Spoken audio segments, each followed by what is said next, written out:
கர்த்தருடைய பெரிதான பரிசுத்த நாமத்துக்கு ஸ்தோத்திரம் உண்டாவதாக. இந்த நாளிலும் தேவன் தம்முடைய அளவில்லாத ஆசீர்வாதத்தினால உங்களை ஆசீர்வதிப்பாராக. வேதத்திலிருந்து ஒரு வசனத்தை இந்த நாளிலே நாம் தியானிப்போம்.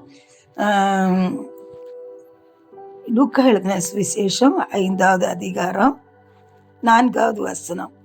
அவர் போதகம் பண்ணி முடித்த பின்பு சீமோனை நோக்கி, ஆழத்திலே தள்ளி கொண்டு போய் மீன் பிடிக்கும்படி உங்கள் வலைகளை போடுங்கள் என்றார். அல்லேலூயா. பாருங்க, அங்க ஆண்டவர் பார்க்கிறாரு, அந்த சீமோன் பேதுருடைய படகு வெறுமையா இருக்குது. சீமோன் பேதுரு சொல்றான், நாங்கள் முழுவதும் பிரயாசப்பட்டும் ஒன்றும் கிடைக்கவில்லை என்று சொல்லி. ஆனால் ஆண்டவர் சொல்லுகிறார், ஆழத்துல தள்ளி கொண்டு போய் வலையை போடு அப்படின்னு சொல்லி. இந்த சீமோன் பேதுரு அவர்கள் மீன் பிடிக்கிறதுல அவர்களுக்கு எல்லா டெக்னிக்கும் அவங்களுக்கு தெரியும்.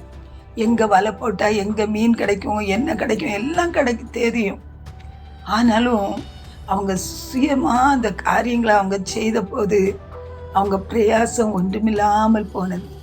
ஆனால் ஆண்டவர் என்ன நினைக்கிறார், அவருடைய சத்தத்தை கேட்டு நாம் அவருக்கு கீழ்ப்படியும் போது நம்முடைய வாழ்க்கையில எல்லாம் நிறைவாய் அவர் ஆசீர்வதிக்கிறவராய் இருக்கிறார். அல்லேலூயா. தேவ சத்தத்தை நாம் கேட்கும்படியாகத்தான் தேவன் அநேக குறைவுகளை, அநேக பாடுகளின் பாதையிலே நம்மை நடத்துகிறார். அவைகளிலே நாம் கர்த்தருடைய சத்தத்தை நாம் கேட்கும்போது நிச்சயமா அந்த தேவனுடைய வார்த்தைகள் நம்முடைய வாழ்க்கையை ஆசீர்வதிக்கும். ஆண்டவருடைய வசனம் சொல்லுது, ஆழத்துல தள்ளி கொண்டு போங்கள்னு சொல்லி. ஆமேன்.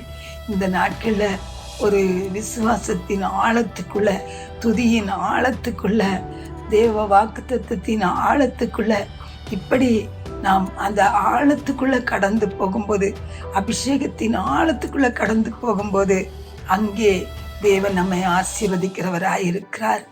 ஆகவே தேவ சத்தம் நம்முடைய காதுகளிலே துவனிக்கும் போது அந்த சத்தத்துக்கு நாம் கீழ்ப்படிவோம். கர்த்தர் நம்முடைய வாழ்க்கையை ஆசீர்வதித்து மென்மேலும் உயர்த்தி அவருடைய நாமத்தை மகிமைப்படுத்துவார். அல்லேலூயா. அது மட்டும் இல்ல, உங்களை மனுஷரை பிடிக்கிறவர்களாக்குவேன் என்று சொல்லி இருக்கிறார். ஆமென். தேவ பிள்ளைகளுக்கு கர்த்தர் ஒரு பெரிய ஆத்தும அறுவடையை வைத்திருக்கிறார்.